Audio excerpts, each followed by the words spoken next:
की 134वीं जयंती के अवसर पर पधारे हुए सभी महानुभावों का, बुजुर्गों का, विशेष रूप से अपने देश के कम्युनिस्ट पार्टी ऑफ इंडिया के एक बहुत ही वरिष्ठ राजनेता और सेंट्रल कमेटी के मेंबर कॉमरेड श्री राम चौधरी जी का, चाचा अमरनाथ यादव जी का और वरिष्ठ साथियों का, बहुतों का तो नाम नहीं जानता, वशिष्ठ जी को मैं जानता हूँ, जोगिंदर जी को, सबको मैं धन्यवाद देता हूँ, आभार व्यक्त करता हूँ।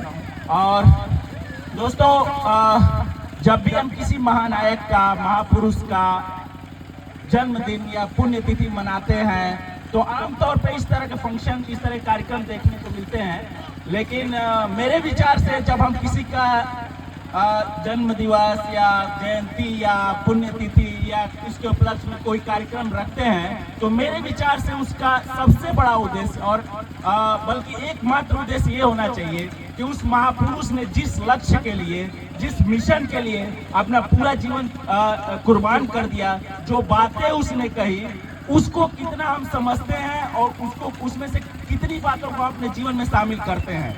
आमतौर पर हम लोग माल्यार्पण करते हैं, नमस्ते करते हैं, जय भीम बोलते हैं, लेकिन सोचिए 1956 में बाबा साहब का महापरिनिर्वाण हुआ था। उसके बाद न जाने कितने सालों से हम लोग ये मनाते आए हैं, लेकिन जो उनका मिशन था एक समता मूलक समाज की स्थापना करना, समाज में हो रहे भेदभाव, अत्याचार को खत्म करने का, क्या वो आज खत्म हो पाया? तो ये चीज हम लोगों को सोचने की है कि बजाय इसी की माल्यार्पण करें, पूजा पाठ करें, जिसके लिए बाबा साहब बहुत खिलाफ थे, हम लोग इस बात पर फोकस करें कि आखिर वो चाहते क्या थे। इतने बड़े विद्वान होने के बावजूद पूरा अपना जीवन किस मिशन के लिए, किस बात के लिए उन्होंने अपना जीवन खपा दिया। तो दोस्तों, आगे उनकी उपलब्धियों के बारे में, उनकी जीवन यात्रा के बारे में, कहाँ कहाँ उन्होंने अध्ययन किया, कौन कौन से सोसाइटी के लिए योगदान किए, उसके बारे में गांव की चूंकि बहुत ही बुजुर्ग हमारी माताएं, बहनें, दीदी आई हैं, उनसे मैं एक बात कहना चाहता हूँ, क्योंकि अंत में अगर समय कम पड़ेगा तो हो सकेगा बात तो छूट जाएगी। कि 1932 का टाइम था, करीब 100 साल पहले, और बाबा साहब गोल में सम्मेलन एक हुआ था लंदन में, साइमन कमीशन के ऊपर चर्चा करने के लिए कि भारत में संविधान कैसा होना चाहिए, संवैधानिक सुधार कैसे होने चाहिए। तो उस सम्मेलन से वो उस समय क्योंकि पानी का जहाज हुआ करता था, पानी के जहाज से वो वापस आ रहे थे। इटली एक देश होता है यूरोप में, उसमें एक शहर होता है वेनिस, वेनिस से कोलंबो होते हुए मुंबई आ रहे थे वो, और उस जहाज की यात्रा में उनको 6 दिन का टाइम लगा। तो बाबा साहब एक जगह कहते हैं कि इस देश के लोगों की सबसे बड़ी समस्या ये है कि इस देश के लोग हमेशा बोलते हैं कि उनके पास पढ़ने के लिए समय नहीं है, उनके पास कुछ सीखने के लिए समय नहीं है। लेकिन दोस्तों, बाबा साहब कहते हैं कि वेनिस से बॉम्बे की जहाज की यात्रा जो कि 6 दिन लगी, उससे मैंने 8000 पेजों का अध्ययन किया। सोचिए 8000 पेज, मैंने करीब 1300-1400 पेज प्रतिदिन उन्होंने अध्ययन किया। और आज के टाइम में हमारे बच्चों को मतलब व्हाट्सएप, फेसबुक, मोबाइल और तमाम तरह के अनर्गल चीजों में समय बेकार करते हैं। तो आज आप लोग एक चीज यहाँ से समझ करके, सीख के जरूर जाए कि अगर हम जयंती मनाने आप लोग आई हैं तो हर दिन, मैं नहीं कहता कि 20 घंटे पढ़ना है, लेकिन हर दिन 1 घंटे अपने बच्चों के साथ आप बैठिए, क्या स्कूल में पढ़ता है, क्या होमवर्क मिला है। क्योंकि हमेशा बाबा साहब कहते थे कि शिक्षा शेरनी का दूध है, जो पिएगा वो दहाड़ेगा। Education is the milk of tiger, that to drink cannot stay away from roaring. हमेशा वो बोलते थे कि शिक्षा ही शेरनी का दूध है। वो कभी नहीं कहते थे कि काली माता की पूजा करो, कांवड़ यात्रा ढो और सुल्तानपुर जाओ तो तुम्हारे जीवन में कल्याण हो जाएगा। तो इस बात को आप लोग गांठ बांध करके जाए कि अगर कोई एक चीज यहाँ से आप सीख कर जाना चाहती है तो अपने बच्चों की पढ़ाई लिखाई और लड़के लड़कियों बराबर दोनों की शिक्षा दीक्षा पर आपको बराबर ध्यान देना है। अब आते हैं बाबा साहब के जीवन से संबंधित कुछ बातों पे। कि बाबा साहब का जन्म 14 अप्रैल 1891 को इंदौर के पास महो कैंटोनमेंट, एक कैंटोनमेंट टाउन है, वहाँ पर हुआ था। और प्रारंभिक शिक्षा उनकी कोंकण में सतारा के पास हुई थी। और प्रारंभिक शिक्षा के बारे में 2-3 चीजों को समझना बहुत जरूरी है कि जब भी वो स्कूल में जाते थे उनको क्लास में बैठने की अनुमति नहीं मिलती थी। दोस्तों, आज परिदृश्य बदल गया है, लेकिन आज भी कुछ दूसरे रूप में अत्याचार होता है। लेकिन उस समय किस तरह का अत्याचार, किस तरह का शोषण था कि बाबा साहब अपने घर से बोरा चाट लेके जाते थे और उनको बाहर बैठना पड़ता था। दूसरी बात, उनको पानी पीने की अनुमति नहीं थी स्कूल में।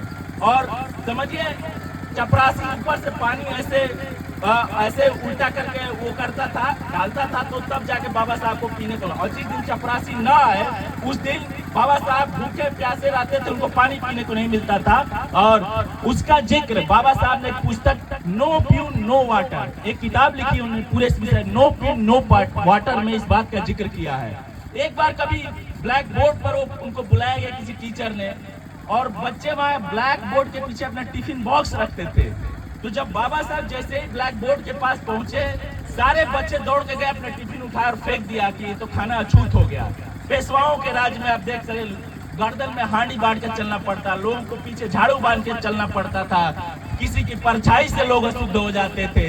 दोस्तों, आज कहने में मुझे कोई संकोच नहीं है कि त्रावणकोर केरल का एक रियासत हुआ करती थी, वहाँ औसतन टैक्स लगता था। मुझे कहने में माताओं बहनों संकोच नहीं हो रहा कि इस तरह का घृणित और इस तरह का दमनकारी व्यवस्था थी, जिसमें औसतन ढकने के लिए टैक्स देना पड़ता था। और वहीं की एक लड़की थी नांगेली, 17-18 साल की, बहुत बच्चियां मौजूद है, 18-19 साल की बच्ची, और उसको जो है, जब लोग उसके पास खाने को नहीं था, लोग उसको टैक्स लेने के लिए पहुंच गए, टैक्स कलेक्ट करने वाले अधिकारी। तो उस दिन खाना उसके पास कुछ नहीं था, तो उस बहादुर बच्ची ने, और देखिए इतना घृणित टैक्स था कि स्तन का साइज जितना बड़ा होगा टैक्स उतना बड़ा होगा, स्तन का साइज कम होगा टैक्स उतना कम होगा। दोस्तों सोचिए, देश वसुधैव कुटुंबकम की बात करता है, सनातन संस्कृति की बात करता है।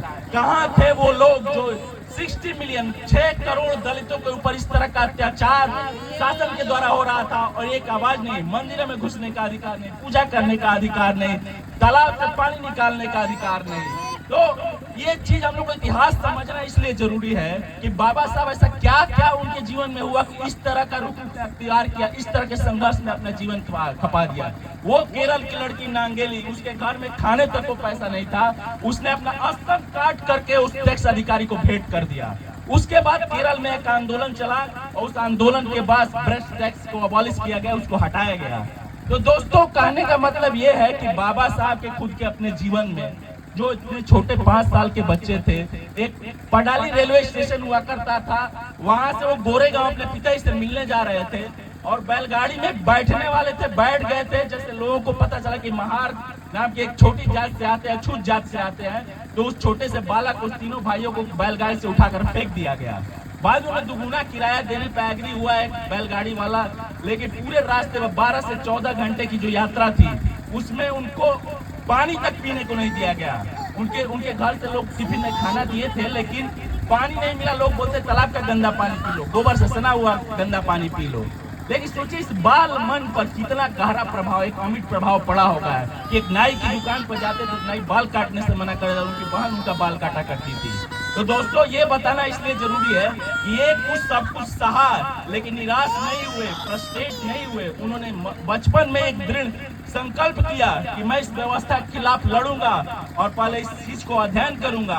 तो इस तरह से उनका पढ़ाई का सफर शुरू हुआ। एल्फिंस्टन कॉलेज से उन्होंने बीए की डिग्री प्राप्त की, पर्शियन लैंग्वेज और अंग्रेजी में। उसके बाद एक और बड़े महापुरुष का मैं बड़े आदर के साथ नाम लेना चाहता हूँ, बड़ौदा के महाराज सयाजी गायकवाड़ साहब का, कि उनकी स्कॉलरशिप पा करके वो जो है कोलंबिया विश्वविद्यालय, न्यूयॉर्क के कोलंबिया विश्वविद्यालय पहुंचे। और जैसे वहां पहुंचे तब उनको पता चला कि अरे मैं तो सब लोगों के जैसा हूँ, किसी के साथ बैठकर खा सकता हूँ, किसी के साथ बैठकर चाय पी सकता हूँ, सबके साथ क्लास में बैठकर पढ़ सकता हूँ। तब उनको एहसास हुआ कि हमारे भारत देश में किस तरह का अन्याय, किस तरह की गैर बराबरी और कितना पिछड़ापन है। दोस्तों, कोलंबिया विश्वविद्यालय में प्रोफेसर आर एस सेलिगमन हुआ करते थे, प्रोफेसर गोल्डन बीजर हुआ करते थे, और चूंकि लाला लाजपत राय भी उस समय वहाँ के स्टूडेंट रह चुके थे, उनके अंडर में करीब 7 से 8 विषयों में उन्होंने प्रवेश लिया। कोलंबिया विश्वविद्यालय के एक कोर्स को पास करना कितनी बड़ी चीज होती है दोस्तों। एक कोलंबिया विश्वविद्यालय में बाबा साहब ने इकोनॉमिक्स में, फिलॉसफी में, सोशियोलॉजी में, एंथ्रोपोलॉजी में, मोरल फिलॉसफी में, इस तरह के तमाम 7-8 विषयों में एक साथ एडमिशन लिया। और इकोनॉमिक्स उनका मेजर था। और हम लोगों को जानना बहुत जरूरी है, इन युवाओं को भी बोलता हूँ कि आपके पास मोबाइल है, लैपटॉप है, आप सर्च कीजिए कि क्या क्या उनकी पहली थीसिस थी, जिसका नाम था एंशिएंट इंडियन कॉमर्स, प्राचीन भारतीय वाणिज्य उनकी पहली थीसिस थी। इसके पैरेलल वो दूसरी थीसिस थी जिसका नाम था national dividend and analytical and historical perspective. और दोस्तों ये बताना बहुत जरूरी है, यहाँ की माताएं बहनें बुजुर्ग सब सुन ले कि उनके पास खाने को ब्रेड तक नहीं होता था, चाय तक नहीं होती थी। और न्यूयॉर्क शहर की कोलंबिया विश्वविद्यालय के 2500 किताबों का उन्होंने अध्ययन किया अपने लिए था। और न सिर्फ कोलंबिया यूनिवर्सिटी की बल्कि उस न्यूयॉर्क शहर की जितनी प्रमुख लाइब्रेरी हुआ करती थी उसकी एक एक लाइब्रेरी की अपने विषय से सारी पुस्तकों का अध्ययन किया। और 2 साल की कड़ी मेहनत, रात दिन की कड़ी मेहनत के बाद उन्होंने इकोनॉमिक्स में एमए की डिग्री प्राप्त किया। और इसके बाद वो अपनी पीएचडी पे काम किए जिसका नाम था decentralisation of provincial finances in British India. बड़ा नाम है लेकिन आप लोग कभी सर्च करिएगा कि वो आगे चल कर उनकी थीसिस पूरे विश्व में प्रसिद्ध हुई कि पूरे देशों के पार्लियामेंट की बहस में उसको लाया जाता था कि बाबा साहब ने इतने रिसर्च के बाद उस चीज को लिखा था। इसके बाद जो जिस समस्या से वो पीड़ित थे, जो भी मैं थोड़ी देर पहले बात कर रहा था कि उनकी छोटी जात की वजह से तथा छोटी जात की वजह से जितनी यातनाएं झेलनी पड़ी, उस विषय पर उन्होंने रिसर्च करना शुरू किया और उन्होंने एक बहुत बड़ा ग्रंथ लिखा जो आज तक विश्व में उस स्तर का कोई ग्रंथ नहीं लिखा है, जिसका नाम है भारत में जातीय cost in India, it's genesis, mechanism and development. और पूरे विश्व में उस किताब का लोहा माना जाता है। दोस्तों लोगों को पता नहीं कि कितना बड़ा काम, कितना बड़ा रिसर्च करके बाबा साहब गए थे। कोलंबिया से लौटने के बाद फिर से उन्होंने लंदन स्कूल ऑफ इकोनॉमिक्स में प्रवेश लिया और वहाँ पीएचडी में एडमिशन लेने के बाद वो बैरिस्टर की पढ़ाई के लिए वहाँ का ग्रेज इन कॉलेज है, वहाँ पर उन्होंने प्रवेश लिया। और दोस्तों मुझे कहने में बड़ा गर्व, शरीर की सारी कोशिकाओं की ताकत लगाकर मैं बोलना चाहता हूँ कि डीएससी की डिग्री 8 साल की होती है लंदन स्कूल ऑफ इकोनॉमिक्स में।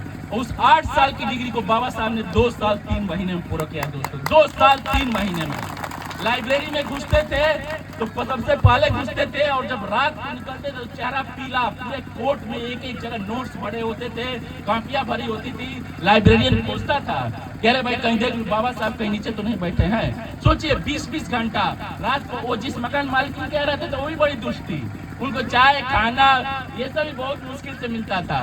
लेकिन दोस्तों क्योंकि उनके दिमाग में था कि हमें इस व्यवस्था के खिलाफ लड़ना है, इसलिए वो हमेशा मोटिवेटेड रहते थे। इवन हमारे मार्क्सवादी साथी यहाँ बैठे हुए हैं, नेताजी बैठे, उनको मैं बताना चाहता हूँ आदरणीय श्री राम चौधरी चचा को कि कार्ल मार्क्स की जो मजार थी उस पर रात को जाकर के 2 बजे 3 बजे तक वो अध्ययन किया करते थे। मार्क्स का, लेनिन का, मैजीनी का, एमर्सन का, जितने बड़े बड़े विचारक थे, दोस्तोयेव्स्की का, बर्ट्रांड रसेल का, सबका उन्होंने, क्योंकि उनके अंदर इतनी आग थी कि जो बचपन में वो जितना कुछ झेले थे वो उनसे मारपीट नहीं थे। उनको था कि हमारी लड़ाई बड़ी है, हमारी लड़ाई 6 करोड़ दलितों की लड़ाई है, पिछड़ों की लड़ाई है, आदिवासियों की लड़ाई है। इसलिए उन्होंने कहा कि मैं इस चीज को अध्ययन करना चाहता हूँ। और वहां से लौटने के बाद दोस्तों जब उनका कॉन्ट्रैक्ट था सयाजी गायकवाड़ महाराज के पास कि उनको 10 साल की नौकरी करनी है, क्योंकि उन्हीं की स्कॉलरशिप पे वो गए थे। अभी पढ़ाई बीच में छोड़कर उनको आना पड़ा। ये मैं विस्तार से इसलिए बता रहा हूँ कि इस चीज को आप लोग मनन कीजिए, सोचिए। मैं बहुत शॉर्टकट करके बता रहा हूँ, बताना तो लंदन में उनके स्टे को मैं 2 दिन में बता सकता हूँ क्या क्या उन्होंने किया, लेकिन फिर भी मैं थोड़ा सा छोटा करके बता रहा हूँ। सयाजी गायकवाड़ महाराज के पास आए और उस समय उनका डीएससी डॉक्टर ऑल साइंसेस की डिग्री थी, जो कि एशिया में सिर्फ और सिर्फ बाबा साहब डॉक्टर अम्बेडकर के पास थी, डॉक्टर ऑल साइंसेस। और इस समय भी नेताजी, भारत में सिर्फ 2 लोगों के पास ये डिग्री है, एक बाबा साहब डॉक्टर बी आर अम्बेडकर और एक पूर्व राष्ट्रपति एम.के. नारायण, और दोनों दलित समाज से है। ये तथाकथित सनातनी लोग हैं, परंपरा वाले लोग जो ने सदियों हम लोगों को कुचल करके रखा, किसी अगर बुद्धिमत्ता का अगर प्रतिस्पर्धा हो कहीं नहीं ठहरते, और इस बात का हमको गर्व है, हमको फक्र है। तो दोस्तों सयाजी गायकवाड़ महाराज के कहा वो मिलिट्री सचिव बने और उस समय सबसे बड़े विद्वान एशिया के, लेकिन चपरासी उनको पानी नहीं दे रहा है, पेपर साइन कराना है ऐसे फेंक करके चला जा रहा है, पूरे बड़ौदा शहर में उनको कोई कमरा देने के लिए तैयार नहीं है। ये कैसी सनातन संस्कृति है जो इतने बड़े विद्वान का इतना बड़ा अनादर। उसके बाद एक पारसी के यहाँ वो अपना नाम बदल कर रहे थे, जब लोगों को पता चला कि महार जैसी छोटी जाति का है तो लाठी डंडे लेकर के बाबा साहब को पीटने के लिए लोग पहुंचे। अंत में उनको नौकरी छोड़नी पड़ी और बड़ौदा शहर में एक सयाजी बाग करके जगह है, बाबा साहब आ गए और बाबा साहब बैठ करके वहां रोए थे कि क्या कितनी तपस्या के बाद, कितने संघर्षों के बाद इतनी बड़ी डिग्री मिली और मेरा ये हाल, जबकि मैं इतना एजुकेटेड हूँ, तो हमारे देश के हमारे भाइयों बहनों जो देश की करीब 20 से 25% आबादी है, उनका क्या हाल होगा। उसी दिन उन्होंने निर्णय लिया कि मैं इस सत्ता को, इस व्यवस्था को बदलने के लिए पूरा जीवन अपना आहूत कर दूंगा। दोस्तों, उसके बाद से वो आए और नौकरी के लिए दर दर भटकने लगे। सिंडहम कॉलेज में इकोनॉमिक्स के प्रोफेसर बने, स्टॉक मार्केट का काम किया, बच्चों को ट्यूशन पढ़ाया। सोचिए, कोलंबिया से पीएचडी किया हुआ आदमी। जब हाई कोर्ट में वकालत करते थे, अभी मैं उनके घर गया था, वो कमरा भी देखा जहाँ वो बैठ करके पढ़ते थे। वहाँ लोग उनको केस देने के लिए, क्योंकि जहाँ देखो ब्राह्मण या अदर सवर्ण लोग उसको केस देने से मना करते थे, केस कोई देने को तैयार नहीं था उनका। वो कहानी एक आपको कोई बाद में सुनाऊंगा कि एक आदमी पहला केस तैयार हुआ और पहला केस बाबा ने, जो कोई वकील नहीं ले रहा था, उसको जीता था, और एक आदमी में फॉल्स मर्डर का चार्ज लगा था, उसको बचाया था। एनीवे, इसके बाद से कोल्हापुर के महाराज के संपर्क में आए, और ये बात हम लोग को बहुत जानना जरूरी है कि बाबा साहब क्या क्या किए थे। केवल आप लोग रात दिन जय भीम बोलते हैं, जय भीम बोलने से नहीं होगा। उन्होंने कोल्हापुर के महाराज छत्रपति साहू जी महाराज के सहयोग से पहला मूक नायक पत्रिका निकाली। मूक नायक में जिनकी वॉइस, जिनकी आवाज नहीं, उनको आवाज देने के लिए उनका सामाजिक उत्थान कैसे होगा, उसका शैक्षणिक उत्थान कैसे, उनको आर्थिक मदद कैसे दी जाएगी। दोस्तों, उसके बाद से 1919 में जो वायसराय थे मोन्टागू, लॉर्ड मोन्टागू ने घोषणा कर दी कि भाई धीरे धीरे हम एक भारत के लिए रिस्पॉन्सिबल गवर्नमेंट लाने का प्रयास करेंगे, धीरे धीरे पावर ट्रांसफर करेंगे। उस समय दोस्तों एक बहस चल रही थी इस देश में कि आज की तरह लोगों को, सभी लोगों को वोट देने का अधिकार नहीं था दोस्तों। और ये बात आप लोग नोट करिएगा कि सबसे पहले बाबा साहब ने सबको, महिलाओं, पुरुषों, चाहे वो किसी भी जाति का हो, उसका इकोनॉमिक स्टेटस कोई भी हो, उसके लिए पहली बार साउथ बोरो कमेटी बनी थी। उसके हमने साक्ष्य प्रस्तुत किया था कि सबको वोटिंग अधिकार होना चाहिए और सबको पृथक मतदान देने का अधिकार होना चाहिए, और रिजर्वेशन की बात पहली बात की इस इतिहास में तो बाबा साहब ने की। और जिन लोगों को हमारी पुस्तकों में हीरो बनाया गया, लोकमान्य तिलक, सबसे पहले उन्हें नेशनल हेराल्ड में उनका लेख छपा था कि इस देश के चमार, कोयरी, कोली, कुनबी जातियां, ये कोयरी क्या ये वोट देंगे, ये पार्लियामेंट में पहुंचेंगे। बाबा साहब ने पहली बात किया कि सबको एक वोट, हर व्यक्ति को एक वोट देने का अधिकार है। दोस्तों, उसके बाद से बात आती है जो पहला जो सांगठनिक तौर पर उन्होंने काम किया, बहिष्कृत हितकारिणी सभा की उन्होंने स्थापना की कि जो तथाकथित दलित और पिछड़े वर्गों के लोग थे उनके उत्थान के लिए काम किया जाए। इसके बाद आता है 1927 का वक्त। 1927 में दोस्तों हम लोग बचपन से इतिहास की किताब में बहुत पढ़ते हैं कि गांधी जी ने नमक का सत्याग्रह किया था, नमक का कानून तोड़ा था। लेकिन क्या इस देश के बच्चे को पता नहीं होना चाहिए कि 1927 में बाबा साहब ने उसी स्तर का महान सत्याग्रह किया था और 14 टैंक से पानी निकालने के लिए हजारों लाखों लोगों की भीड़ बाबा साहब के पीछे पीछे चली थी। क्यों बाबा साहब को 1990 में उनको भारत रत्न दिया गया? क्यों उनको सिलेबस से गायब किया गया? क्यों उनको सिर्फ एक दलितों का नेता बताया गया?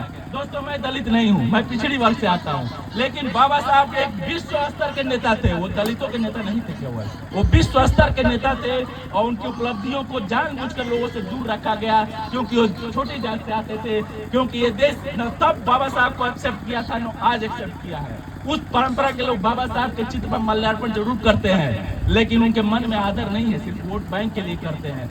दोस्तों, 1927 में साइमन कमीशन के आने के बाद से गोल में सम्मेलन हुआ। गोल में सम्मेलन में जब बाबा साहब भाग लेने के लिए लंदन पहुंचे तो वहां पर उन्होंने कहा कि भाई अगर किसी एरिया में दलित का बाहुल्य है तो कैंडिडेट दलित होगा और वोट देने वाला भी दलित होगा, क्योंकि वो जानते थे कि इसी व्यवस्था से पार्लियामेंट में दलित के, पिछड़े के आदमी वहां का प्रतिनिधित्व हो सकता है। क्योंकि वो जानते थे कि जब तक हमारे लोग राजनीतिक शक्ति बनकर नहीं उभरेंगे, हमेशा बोलते थे बाबा साहब की राजनीतिक ताकत ही सबसे बड़ी ताकत है। आप इंजीनियर हो सकते हैं, डॉक्टर हो सकते हैं, वकील हो सकते हैं, लेकिन बड़ी पोस्ट पर, सिविल सर्विसेज की पोस्ट पर, पॉलिटिक्स में अगर हमारे समाज का आदमी नहीं रहेगा तो हमारा दर्द नहीं समझेगा। बाबा साहब इस बात को जानते थे, इसीलिए उन्होंने आरक्षण की बात की और इसकी वकालत भी की। और ब्रिटेन के प्रधानमंत्री उस समय रैमसे मैकडोनाल्ड हुआ करते थे, और बाबा साहब की विदेशों में इतनी ख्याति थी, इतनी इज्जत थी कि जब उन्होंने पृथक मतदान की बात की कि भाई दलित ही वोट देने वाला रहेगा, दलित कैंडिडेट बनेगा, क्योंकि इससे सुनिश्चित हुआ कि हमारे प्रतिनिधि पार्लियामेंट और विधानसभा में पहुंचे थे। दोस्तों, इस देश के महान लीडर जिनका नाम M.K. गांधी है, महात्मा गांधी है, ये रवादा जेल में हमारा अनशन में बैठ गए, कह रहे तो हिंदू समाज को तोड़ रहे हैं। दोस्तों, हिंदू समाज ने कब स्वीकार किया था हमको? जो आदमी लड़कियों को पढ़ने नहीं किया है। माता सावित्रीबाई फुले, अभी 2 दिन पहले फुले जी का हम लोगों ने जन्मदिन मनाया, जयंती मनाई, कि जब पुणे में 1848 में लड़कियों का पहला स्कूल खोला सावित्रीबाई फुले ने, तो यही तथाकथित सवर्ण लोग, उच्च जातियों के लोग उन पर गोबर और कीचड़ फेंकने का काम करते थे। इस परंपरा के लोग ला करके ज्योतिबा फुले के घर पर दंगा किए कि आपका लड़का धर्म के विरुद्ध काम कर रहा है। तब माता सावित्रीबाई फुले और ज्योतिबा फुले, ये दोनों को घर छोड़ना पड़ा, और उन्होंने घर छोड़ना मंजूर किया कि हम चाहते हैं कि हमारा आधुनिक भारत में लड़कियों की शिक्षा और हमारे लोग आगे आए। और कोई ब्राह्मण जमीन देने के लिए तैयार नहीं था, न कोई टीचर पढ़ाने के लिए तैयार था। तो दोस्तों, जिन मुसलमानों को आज दुश्मन बताया जाता है, देशद्रोही बताता है, उसी मुस्लिम कम्युनिटी के उस्मान शेख ने जमीन दी लड़कियों का स्कूल खोलने के लिए। उनकी बीवी फातिमा शेख वाली टीचर बनी। तो हम तो उस फातिमा शेख के मुरीद हैं, हम उस ज्योतिबा फुले और सावित्रीबाई फुले के मुरीद हैं, हम उस बुद्ध के मुरीद हैं जो कहते थे कि भाई हम कह रहे हैं तो मत मानो, किताबों में लिखा है तो मत मानो, जो तुम्हें तर्क पर खरा उतरता है उसको मानो। दोस्तों, 1935 में बाबा साहब ने बड़ी एक प्रसिद्ध किताब लिखी थी, जातियों का विनाश। हमारे प्रबुद्ध हमारे कामरेड साथी भी जानते होंगे कि जातियों का विनाश, एनालिसिस ऑफ कास्ट उन्होंने लिखी, और उसमें पूरे जोर देकर कहा कि अगर इस जाति व्यवस्था खत्म करना है तो आदमी को सारे धर्म ग्रस्तों को नष्ट करना पड़ेगा। खुद बाबा साहब ने मनुस्मृति को जलाकर खाक किया था मद्रास में जाकर के, क्योंकि वो जानते हैं कि जब तक धर्म ग्रंथों का पूजा पाठ का, देवी देवताओं का आपके जीवन में स्थान रहेगा, तब तक ये जाति व्यवस्था खत्म नहीं होगी, और जब तक जाति व्यवस्था खत्म नहीं होगी तो शोषण भी खत्म नहीं होगा। तो दोस्तों, इसको कहते हैं क्रांतिकारी विचार। और गांधी जी ने लेख लिखा कि भाई बाबा साहब ने तो धर्म ग्रंथों को नष्ट करने की बात की, तो पक्के सनातनी थे, वो नहीं चाहते कि वर्णाश्रम व्यवस्था खत्म हो। तो उन्होंने हरिजन में लेख लिखा कि ये बाबा साहब क्या बातें कर रहे हैं, हिंदुस्तान को तोड़ने की बात कर रहे हैं। तो बाबा साहब ने उनका जवाब लिखा था, आप लोग ध्यान से सुनिएगा। अगर कुछ थोड़ा बहुत आपको अंग्रेजी समझ सकता तो मैं अंग्रेजी में बता सकता हूँ कि उन्होंने कहा था कि भाई महात्मा गांधी ने मेरे खिलाफ बहुत अनर्गल बातें की है, मैं महात्मा गांधी का जवाब इसलिए नहीं दे रहा हूँ कि उन्हें कोई बहुत भारी भरकम बात की है। महात्मा गांधी का जवाब मैं सिर्फ इसलिए दे रहा हूँ कि वो सारे हिंदू समाज के नेता हैं, और जब वो बोलते हैं तो सारी बहसें बंद हो जाती है। तो उन्होंने कहा है, मैं अंग्रेजी में बाबा साहब का वाक्य बोलता हूँ कि जो है कि the world owes much to rebels who dare to argue in the face of pontiff। मतलब वो कहते हैं कि ये संसार ऐसे लोगों का ऋणी है जो व्यवस्था के खिलाफ बात करते हैं, जो व्यवस्था के साथ चलते हैं, उनका क्या ऋणी होगा ये संसार? भाई गैलीलियो का ऋणी हो। गैलीलियो ने कहा कि नहीं भाई, सूर्य के चक्कर पृथ्वी लगा रही है, बाकी चर्च के पादरी तो कह रहे हैं कि नहीं, पृथ्वी के चक्कर सब कुछ लगा रहा है। तो कहने का मतलब सर, बाबा साहब का 1932 के बाद बहुत कम लोगों को पता होगा, क्योंकि समय की कमी है, मैं समझता हूँ अभी चीजों को, कि 1935 में royal commission on Indian currency बना, उसके लिए एविडेंस उन्होंने दिया, और उन्हीं के रिकमेंडेशन, जो प्रॉब्लम ऑफ द रुपए की समस्या thesis London school of economics में बाबा साहब ने लिखी थी, उसी के आधार पर रिजर्व बैंक ऑफ इंडिया की स्थापना हुई। सोचिए, फाइनेंस के फील्ड में कितना बड़ा काम करके गए। 1951 में फाइनेंस कमीशन की स्थापना हुई। 1956 में आपने एक राजनीतिक पार्टी जिसका नाम इंडिपेंडेंट लेबर पार्टी बनाया, उसका गठन किया, और चुनाव में बहुत अच्छा किया। दोस्तों, 1942 में उन्होंने पहला पद स्वीकार किया, ब्रिटिश वायसराय के लेबर मिनिस्टर बने। और यहाँ क्योंकि लेबर क्लास के बहुत सारे लोग मौजूद हैं जो में खेती मजदूरी में इन्वॉल्व है, तो उनके लिए देखिए 12 घंटे वर्किंग आवर से घटाकर 8 घंटे करना, संडे की छुट्टी करना, मातृत्व लाभ देना, बच्चों के लिए सुरक्षा, इंश्योरेंस स्कीम, ये सारी बाबा साहब की देन है। जो पीएफ बोलते हैं, भविष्य निधि, वो भी बाबा साहब की देन है।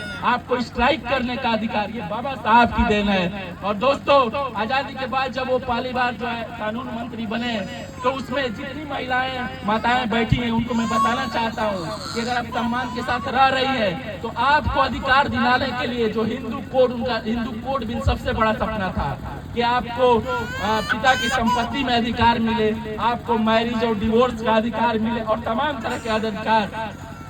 और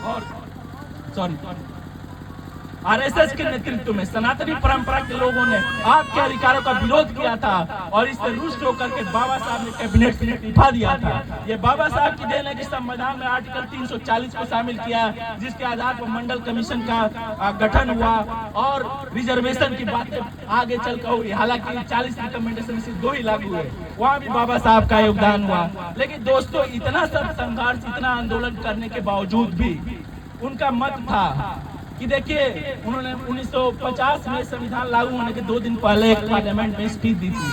उन्होंने कहा कि आज से हम विरोधाभासों के दौर में प्रवेश कर रहे हैं। हमने एक आदमी को 1 वोट का अधिकार देकर राजनीतिक बराबरी तो हासिल कर ली है, लेकिन आर्थिक क्षेत्र में, सामाजिक क्षेत्र में हम इतनी बड़ा गैप है, इतनी गैर बराबरी है कि इस राजनीतिक बराबरी का कोई मतलब नहीं है। और ये संविधान बनाया जरूर है मैंने, लेकिन अगर संविधान को लागू करने वाले लोग अच्छे नहीं होंगे तो ये रद्दी का टुकड़ा ही साबित होगा, जो कि आज हो रहा है। दोस्तों, तमाम तरीके तिक्रम लगा करके लोगों में फूट डाल करके एक खास विचारधारा के लोग सत्ता में आसीन हैं और तमाम तरह के लोक लुभावन वादे करके और तमाम तरह की चीजों को, हथकंडों को अपना करके आपका शोषण हो रहा है, आपका कहीं सुना नहीं जा रहा है, आपकी शिक्षा पे कोई बात नहीं हो रही, रोजगार पे कोई बात नहीं हो रहा है, हर चीज का निजीकरण किया जा रहा है। मैं तो कहता हूँ, क्या आपको लिपस्टिक लगाने का अधिकार नहीं है? क्या आपको अच्छे कपड़े पहनने का अधिकार नहीं है? क्या आपके बच्चों को बढ़िया प्राइवेट स्कूल में पढ़ने का अधिकार नहीं है? विदेशों में सारी शिक्षा, 12वीं तक की शिक्षा गवर्नमेंट फाइनेंस करती है। हम क्यों हम उसी तरह की जिंदगी जो सदियों से जीते हैं उसी को जीने के लिए आबादा रहे? तो दोस्तों, बहुत सारी बातें हैं, लेकिन इनमें नटसेल में, समरी में मैं एक बात कहना चाहता हूँ कि सही में बाबा साहब के सपनों को अगर सही में जीवित करना है तो बाबा साहब ने जो 3 नारा दिया था कि बी एजुकेटेड, मतलब शिक्षित बनो, संघर्ष करो, शिक्षित बनो, संगठित बनो और संघर्ष करो। तो जो है कि शिक्षित बनने की दिशा में क्या कदम हम उठा सकते हैं? हमेशा सरकार के ऊपर निर्भर नहीं रह सकते। दोस्तों, आपके पास जितने संसाधन मौजूद हैं, थोड़ा 2 रोटी कम खाइए, लेकिन अपने बच्चियों को पूरे अच्छी तरह से पढ़ाइए। जब पढ़ेगा, लिखेगा, बाबा साहब फूले के बारे में, पेरियार के बारे में, कबीर के बारे में, बुद्ध के बारे में, जिन्होंने बड़ी वैज्ञानिक बातें किया, उनके बारे में पढ़ाइए, उनको डेली बताइए, उनका फिजिक्स पढ़ाइए, मैथमेटिक्स पढ़ाइए, सोशल साइंस पढ़ाइए, लेकिन पढ़ाइए। यही एक चीज है, ये सभाओं करने से और ये फूल चढ़ाने से कुछ होने वाला नहीं है। इस चीज को आज गांठ बांध करके जाइए कि बाबा साहब को सच्ची श्रद्धांजलि वही होगी कि हम अपने बच्चों को पढ़ाएंगे, लिखाएंगे और ऊंचे पदों पहुंचाएंगे। ऊंचे पद का मतलब सिर्फ डॉक्टर, इंजीनियर नहीं होता है। क्यों नहीं अपने अपनी बच्ची को कहिए कि तुम बड़ी होकर तुम विधायक बनो, तुम ग्राम प्रधान बनो, तुम जिला पंचायत सदस्य बनो, तुम पार्लियामेंट पहुंचो, तुम लॉयर बनो, तुम जज बनो, तुम वैज्ञानिक बनो, तुम रिसर्च करो।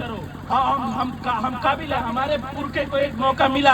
ये लोग तो बातें हैं कि हमारे खून में ही कमी है। हम तो आर्य जाति के सर्वश्रेष्ठ है। बाबा साहब ने कर दिखाया कि उन्हें सर्वश्रेष्ठ कोई आज तक पैदा नहीं हुआ उस लेवल का विद्वान। ये मैं दावे के साथ कह सकता हूँ, क्योंकि उनके तमाम ग्रंथों का मैंने अध्ययन किया।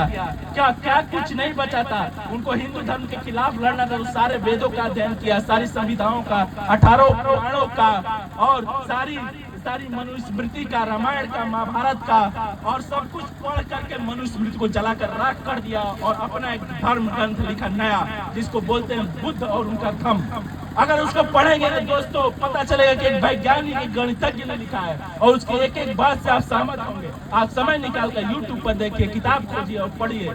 तो दोस्तों, कहने का मतलब इतना बड़ा वैज्ञानिक, मान लीजिए कि एक प्रोफेसर सैमुअल जॉनसन हुआ करते, जिनको माना जाता है साहित्यिक प्रतिभा थे, उनसे बड़ी साहित्यिक प्रतिभा एडमंड बर्क, जो सबसे बड़े भाषण उनसे बड़े भाषण देने वाले, कार्ल मार्क्स, जिनको बोला जाता है कि अध्ययनशीलता के मामले में कोई सानी नहीं, 40 साल के अध्ययन के बाद उसने किताब लिखी। बाबा साहब ने वैसे तीन अर्थशास्त्र के ग्रंथ लिखे। महर्षि कपिल थे, उनके जैसा जो सांख्य पिला, उससे बड़े दार्शनिक और बुद्ध के लेवल के लोगों के रक्षक, लोगों की सहायता करने वाले, कंपैशनेट, इस तरह के बाबा साहब, जो विश्व में बहुत सारे विद्वान लोग हुए, बहुत सारे लोग हुए, लेकिन वो एक क्षेत्र में हुए। बाबा साहब की खास बात ये थी कि अर्थशास्त्र से लेकर के समाज शास्त्र से लेकर के धर्मशास्त्र से लेकर के वो विलियम ग्लैडस्टोन ब्रिटेन के पार्लियामेंटेरियन थे, उनसे बड़े सांसद। तो इतनी बड़ी प्रतिभा के साथ ये बहुत बड़ा अन्याय होता है इस देश में जब हम कहते हैं कि वो सिर्फ भारत के संविधान के रचयिता थे। दोस्तों 0.1% भी नहीं है। इस तरह के विद्वान, इस तरह की प्रतिभा, इस तरह का विविधतापूर्ण प्रतिभा। हाँ, मुझसे बोला गया है कि हम खत्म करना है।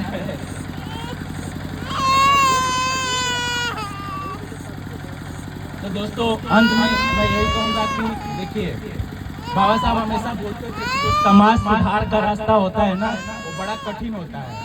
जो देश के लिए लोग लड़ता है, गांधी जी लड़ रहे हैं तो पूरा देश उसके सामने खड़ा होता है। लेकिन जो समाज सुधार का रास्ता है, समाज के उत्थान का रास्ता होता है ना, जब उस रास्ते पर चलेंगे तो सिर्फ आपको गालियां ही गालियां मिलेंगी कि कोई धर्म विरुद्ध काम कर रहा है। एक फेसबुक पर आप पोस्ट लिख दीजिए, 1000 लोग गाली देने के लिए खड़े हो जाएंगे।